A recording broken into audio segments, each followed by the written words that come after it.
Today is going to be amazing. So, today we're going to talk about many things, but we'll start with actually the most important one. And we'll have a separate lecture about this, like a full-on, but I really need to talk a little bit about it now, because without it, nothing else is possible at all. And that is inspiration. And inspiration is,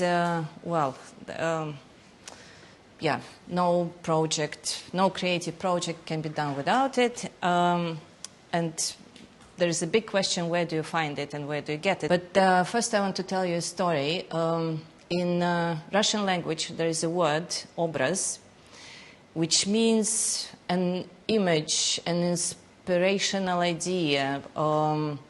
It's really hard to translate it, but it actually, so for any writer or painter or poet or musician, they need this kind of obraz to start working on their project. And without that, if you just try to put together some sofas and lamps and cushions, nothing good is going to happen. So that inspirational idea is it's the cornerstone, the foundation, the beginning of every project, of every creative endeavor. And where do we get it? How do we find it? And of course, the simplest way where to look for it is nature. If I ask you that, what was your inspirational idea for a project, and you say a memory of a sunset, so this is your, that's where you started. How to find it, how to get it, how to have it ready when you need to.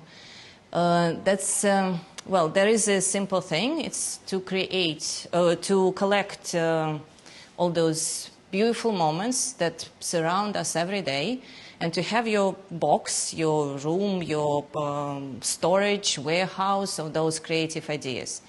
And as you will see now, we have a lot of them here stored already. And what I've been doing for years, which I miss terribly at the moment, is ripping out pages from glossy magazines. That was my daily routine. Every breakfast, I would have a magazine for me and just rip out the pages. Wherever I would go, I would buy the magazines, and every country used to have their own selection. And yeah, it's really sad that, well, that is not happening pretty much anymore. There are still some left, but they are not as good, and it's just sad. Anyway, besides the glossy magazines, there is so much online now. There is Pinterest, which is full of amazing projects. So it's not kind of the same to save it digitally. For me, I need to actually touch things. But okay, we print them out, we cut them into those little pieces of paper, and then we can actually touch them and put them together. This physical connection to those inspirational ideas is important. It's very hard to keep something in mind that you've seen somewhere and is stored somewhere in your phone. So creating this storage of inspirational ideas is essential. It doesn't have to be just images. It can be, I sometimes, peel off a piece of facade color. If I like there's a beautiful piece of color, so I just take it with me and I put it in my box. Some menus in restaurants are beautiful. I used to steal those.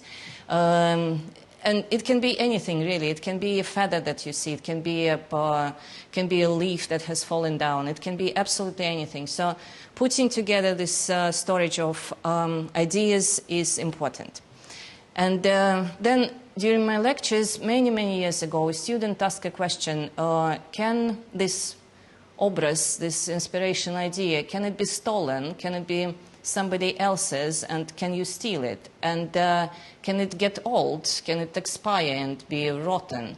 I was thinking about those questions for quite a long time, and I realized that no, ideas are, they cannot be stolen.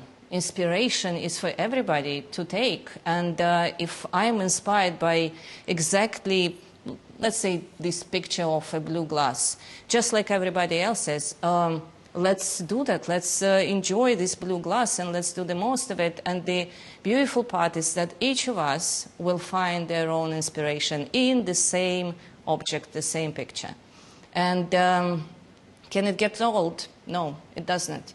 For centuries of human history, the artists, the musicians, the painters were inspired by human beauty, by natural beauty, by the bird songs, by so many things. And so it is timeless. It is, it's there for everybody to use. It's like the air we breathe. It doesn't get old. It's, it cannot be stolen. And there's nothing to fight over. And a lot of time, you know, you hear artists going like, oh, that was my idea. So that idea is, you know, it's actually not even yours. And Plato was saying that he was explaining the way this whole, you know, universe is structured. And he was saying that ideas are existing on some completely different plane of, well, not even human existence. They exist by themselves. Some they are up there over the stratosphere. And then when we are lucky enough and open enough for them to, well, reach our consciousness, then they come. And that's exactly how it feels to me, that there is a higher power which is guiding us when we are creating something. But again, that's a longer story. So why are we inspired by something? So if we go even further down, what is this inspirational idea, what is it made of? What is its substance? It's emotions. So emotions are actually those bricks that are building every inspirational idea. And depending on which emotions we feel, which emotions we are drawn to, we will be inspired by this or that. And when we go deeper, when we go into these actual things that will give us those inspirational ideas, like I want to dedicate this room to the love of my whatever bird, then it goes very, very precise, because that's the same thing. How do you feel? Like what would, if you could touch peace, what would it feel like? If you could touch depression, what would it feel like? It's funny how my daughter sometimes, you know, she's in that age when she's repeating my behavior, and we go into the shop and she's looking at clothes just like I do, just, you know, taking out things like one after another and just pretending she's looking. But sometimes, because she's just touching, she's not interested in buying a dress, she's just feeling. And sometimes she goes like, ugh, that's disgusting. And that's normally, you know, like really bad polyester or some shit like that.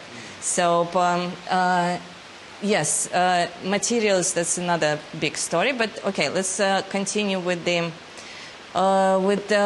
inspiration and emotions. And there is another thing that I need to tell you before we move on.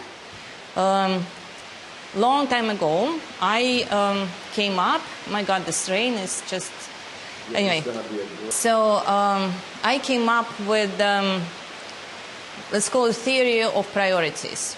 And it's a thing that works for everything, for personal situations, for making a plan of a house, for anything really.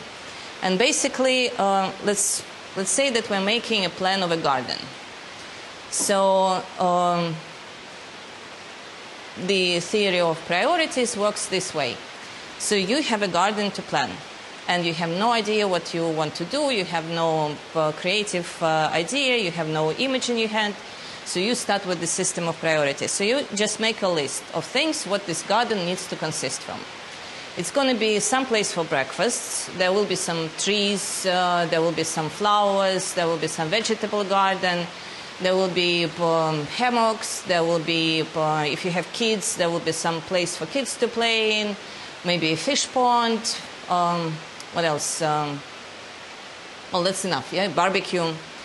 And then you make, you honestly answer to yourself, very fast, what is number 1, number 2, number 3, number 4. And And that has to be like really fast, really honest. Because we lie to ourselves on the levels which are just beyond belief. And so let's say that you decide that in your garden, like in my case, okay, it's easier to speak for myself. So in my case, children would be the most important thing. So children, and then some big trees, barbecue, place for hammocks for myself, and so on. The rest is not that important, so it can happen or not. Then I go back to number 1, which is children, and I write the list of things. That's what happens with the children in the garden. So it's a tree house, fish pond, it's climbing up the trees, it's growing your little thing, it's a little garden, it's bunnies, what else? Yeah, that's enough. They don't care about barbecue or hammocks or anything like that. And safety, of course, safety. Then I go back to that list and say, what is number 1 in that list? Just for kids, just in this kids' garden. And if for me safety is number 1, then I can forget about tree house and climbing trees and doing anything like that. Bunnies and fish pond, very not deep one, very shallow fish pond. So that is my honest priority. Not dinners with my friends, not hammocks, that's my priorities. That's where I'm going to start the garden. And making those lists is actually, well, extremely practical, very helpful,